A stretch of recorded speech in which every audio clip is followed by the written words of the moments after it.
उन पूरे मार्गदर्शक की अभिव्यक्ति बहुत सरल, हृदयस्पर्शी होता है और वे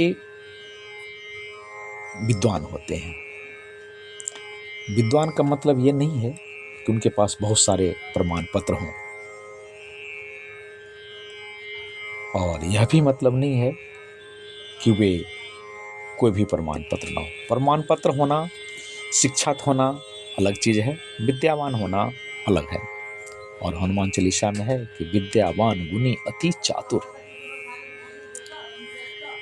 ठाकुर श्री रामकृष्ण परमहंस के शब्दों में है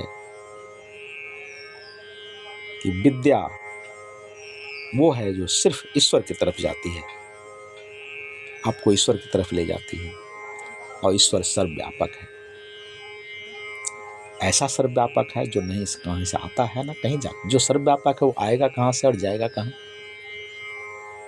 सूरज सर्वव्यापक नहीं है, वायु सर्वव्यापक नहीं है, अग्नि सर्वव्यापक नहीं है। ईश्वर में इतना सर्वव्यापक है कि ऐसे ऐसे महान ग्रह उसके अंदर है।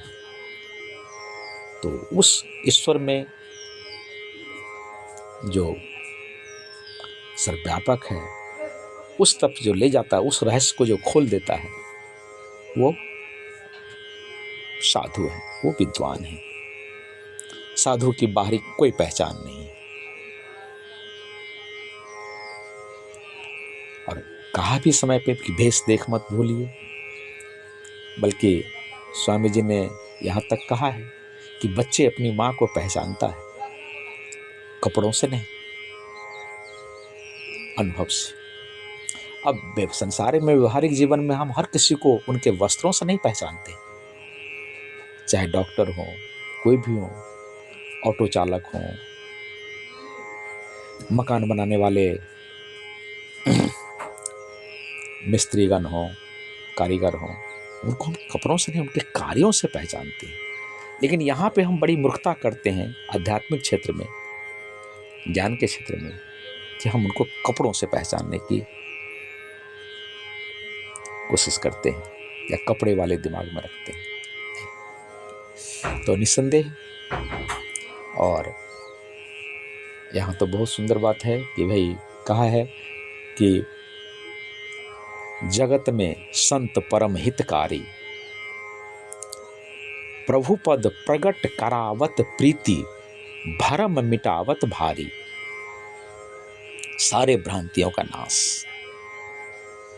और जिसको सारे भ्रांतियों का नाश हो गया तो मुक्ति और किसको कहते हैं। और एक संत की वाणी में भी है कि समर्थ गुरु सिर पर खड़े, कमी का कोई दास, रिद्धि सिद्धि सेवा करे, मुक्ति न छोड़े साथ। तो बात कर रहे थे कि संत परम हितकारी, त्रिगुणातीत फिरत तन त्यागी, रीत जगत से न्यारी। वही मौलिक क्षमता की बात हो रही है। जगत का जो भी पैमाना है वो उसमें उनसे ऊपर होते हैं। और यह शब्द जो मैं अभी पढ़ रहा हूँ ये ब्रह्मानंद जी के हैं, परम संत ब्रह्मानंद जी के। इसमें उन्होंने लास्ट में कहा है कि ब्रह्मानंद संतन की सोहबत, मिलत प्रगट मुरारी। मुरारी का मतलब सिर्फ आप यशोदानंदन श्री कृष्ण से ना लें। ये जितने भी संसार में उनके नाम हम लेते हैं शब्दों से, ये सारे के सारे गुणवाचक हैं। कृष्ण क्या मतलब, जो सारे ब्रह्मांड के आकर्षण के स्रोत हैं। राम क्या मतलब, जो पूरे ब्रह्मांड के अंदर बाहर सब जगह जो शक्ति रमन कर रही है, इस देह के अंदर बाहर जो शक्ति रमन कर रही है, उसका नाम गुणवाचक नाम है ये।